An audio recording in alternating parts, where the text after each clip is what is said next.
dan saat itu menjadi dugaan dan dibawa sebagai barang bukti untuk pembongkaran sendiri dan lain-lain di tangan Polres sendiri, Polres Pulau Buru. Oh iya. Sudah. Iya.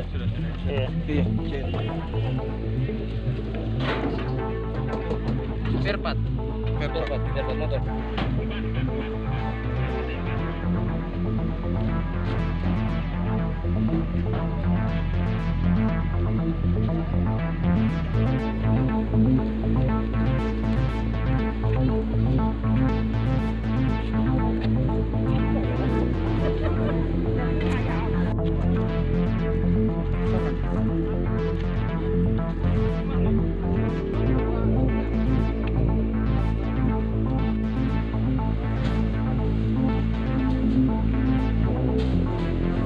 Sampai dengan tanggal 28 dari sebelum-sebelumnya bahwa ada bongkaran kargo umum di pelabuhan kami.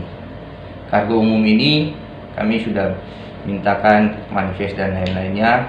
Mereka dari PLNI yang lebih tahu bahwa di dalamnya apa-apa saja. Yang jelas kargo umum ini sifatnya umum, bukan sifatnya khusus atau berbahaya.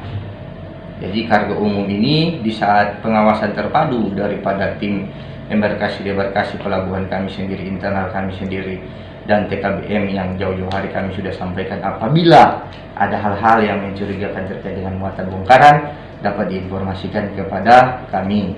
Ternyata demikian, sampai dengan yang ditemukan bahwa ada beberapa barang dengan dugaan yang masih dalam penyidikan di Polres Pulau Buru. Karena saat itu pun ada rekan-rekan terpadu di pelabuhan kami yang selalu melakukan aktivitas bersama-sama dalam rangka pengamanan dan embarkasi kapal PLNI di Pelabuhan Laut Namdea. Terima kasih sudah nonton. Jangan lupa like, subscribe, dan share ya.